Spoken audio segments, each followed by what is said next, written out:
Every Indian should now forget that he is a Rajput, a Sikh or a Jat. He must remember that he is an Indian and he has every right in his country, but with certain duties.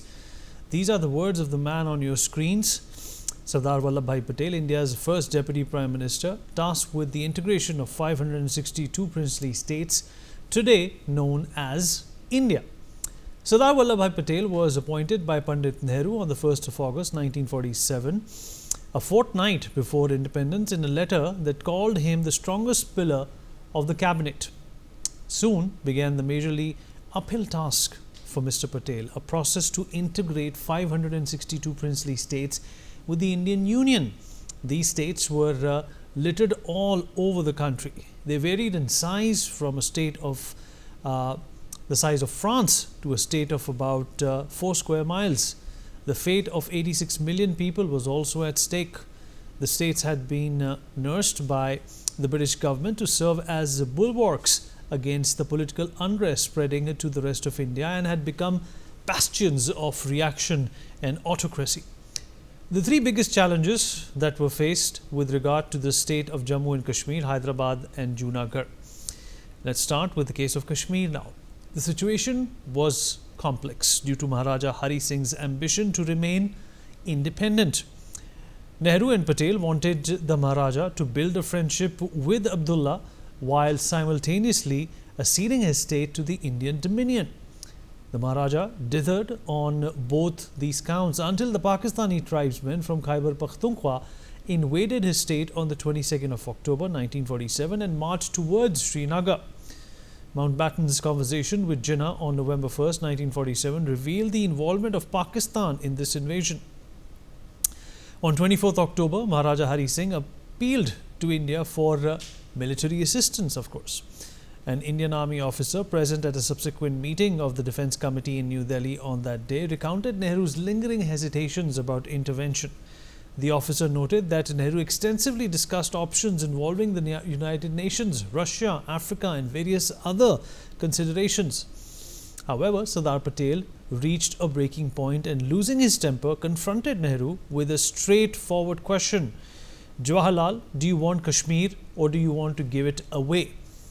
Mr. Nehru promptly asserted, of course I want Kashmir. Without allowing further deliberation, Patel turned to the officer and declared, you have got your orders. This led to the Indian Army successfully intervening and expelling the Pakistani raiders till Mirpur.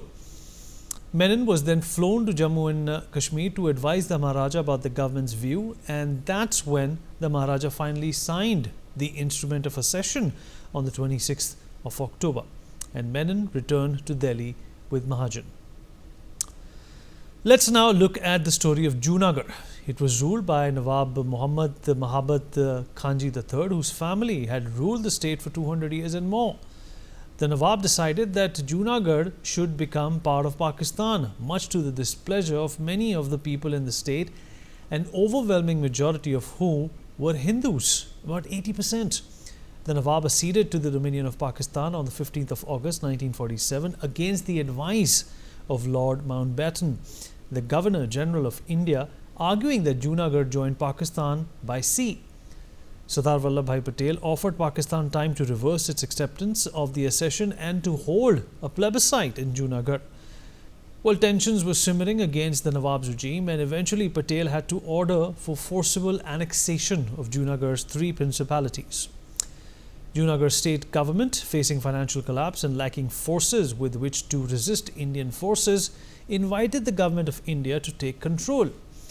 A plebiscite was conducted in December, in which approximately 99.95% of the people chose India over Pakistan. Now let's address the most complex issue of Hyderabad. Well, the Nizam of Hyderabad was adamant on remaining as independent state ruled by own government. Tasked with the integration of Indian states and kingdoms, Sardar Patel made his stand clear that Hyderabad has to merge with India. But the Nizam refused and did not want to sign this treaty. And after much intervention by Lord Mountbatten, a standstill agreement was signed between India and Hyderabad, according to which status quo will maintain for 1 year. And according to the agreement, Hyderabad will keep functioning as it was earlier India cannot interfere in its matters unless there is a state of internal emergency. But Sardar Patel was relentless in his pursuit of making Hyderabad part of India, and he kept pushing for more from his side.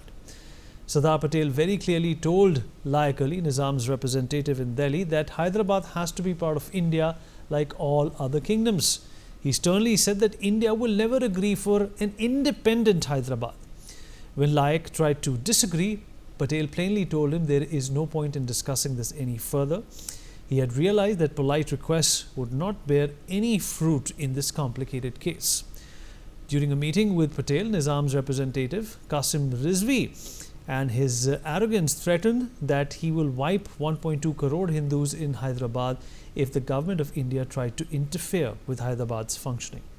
The threat was dangerously real since Rizvi commanded an army of 2 lakh Razakars who were guerrilla militants and could wreak havoc in Hyderabad on his one signal.